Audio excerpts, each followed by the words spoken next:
Good day, I'm Stephen McHugh, and this is your JIS News for Wednesday, October 16. St. Catherine is poised to get the largest number of affordable housing solutions since the development of Greater Portmore in 1992.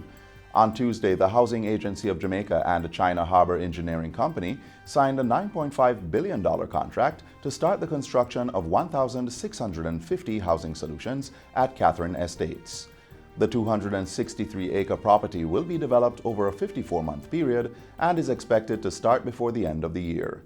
At Tuesday's signing, Prime Minister Andrew Holness said the project would be done in 6 phases and 14 clusters, with a studio unit selling for $5.5 million and a one-bedroom going for $6.6 million.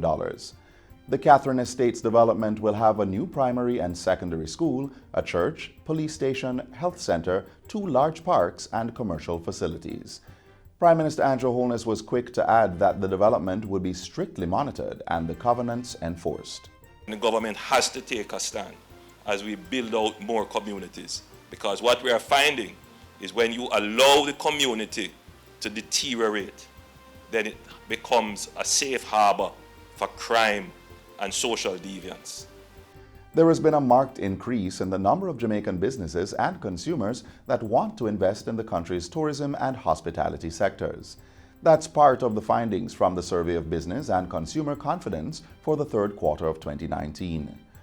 Pollster Don Anderson says the interest results from the general feeling that the economy is heading in the right direction. He also cites a reduction in unemployment and confidence in the government's programs as factors for this growing investment interest. And the question came to us quite often, well, so where are people thinking of investing? Where are the investment plans? In what sector? So for the very first time in quarter 2, we generated this data. And we now repeated it here. And for the first 3 quarters, we're summing up year to date, first 3 quarters of 2019, we can see that tourism and hospitality is now the sector that businesses are saying they plan to invest in or are investing in. Mr. Anderson was speaking yesterday at the Jamaica Chamber of Commerce, JCC, Business and Consumer Confidence third quarter release. In the last 3.5 years, tourism arrivals have grown by 33%, and its revenue has grown by nearly 90%. The JCC survey also revealed that while the level of business and consumer confidence in the economy has declined in the third quarter of 2019, the indices are just short of the highest they've been since 2001. Government will continue stakeholder meetings with the parliamentary opposition and civil society to find workable ways to tackle crime. Prime Minister Andrew Holness told Tuesday's sitting of the House of Representatives that the talks would take place on Thursday. Which will address concerns, deliberate seriously the issues we face, and seek to create an uncontested political space in which there can be a national consensus on the crime-fighting plan for Jamaica. I think that is a positive step, a step in the right direction. Mr. Holness gave the update as he sought an extension of the states of emergency in 5 parishes. More in this report from Sandria Clark. As he argued for an extension, Prime Minister Andrew Holness revealed that the special security measures had resulted in a 35% reduction in murders across Westmoreland, Hanover, and St. James. There was also 43% fewer shootings in the parishes. Between April 30 and October 8 this year, 901 arrests and charges were laid in the tri-parish areas, with 60 firearms and 4,133 rounds of ammunition recovered. As for the state of emergency in effect for St. Catherine and Clarendon, Mr. Holness said there had been a 62% dip in murders and a 70% decline in shootings. During September 5 and October 8, 302 persons were arrested and charged, while 11 firearms and 106 rounds of ammunition were recovered.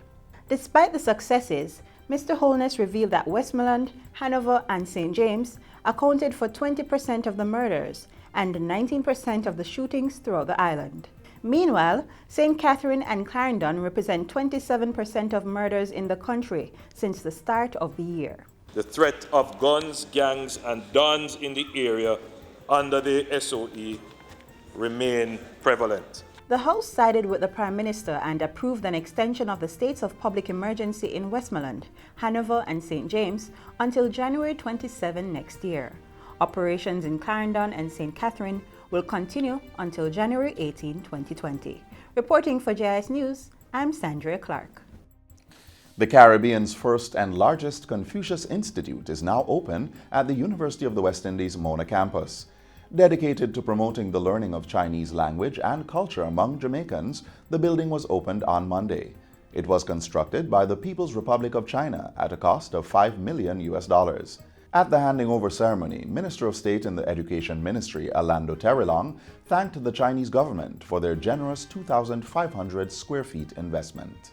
The government of Jamaica and the People's Republic of China for ensuring that together, one Jamaica, one China, but most importantly, one humanity and one world, and that together, in the spirit of partnership, in the spirit of prosperity, in the spirit of brotherhood, that we can all ensure a better place for all humanity.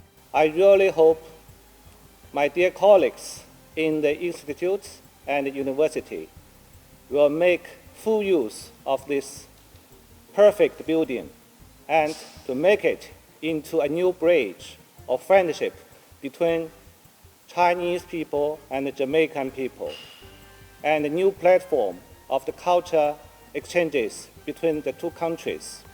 And finally, come October 30, the Heart Trust NTA will be hosting a new employment skills event which will see numerous Jamaican employers pitching their job offers to unemployed young people. The event, dubbed Get Hired, seeks to offer entry-level jobs to 60 young people aged 17 to 29 years old.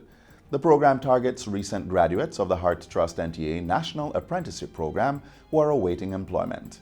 At a JIS think tank Tuesday, Heart's Acting Director of Employment and Career Services, Rayarna Wright, said 30 employers had signed up to be part of the initiative. Once the employers identify to us that there are entry-level positions available, what we will now do is to basically do what we call something like a speed dating. So the employers are going to come and for the first time they're going to be pitching to the young people why they should join their organization. The event is a collaboration with the UK-based Prince's Trust International to support young people on their journey from education to employment. And that's it for JIS News Today. I'm Stephen McHugh. Thanks for watching.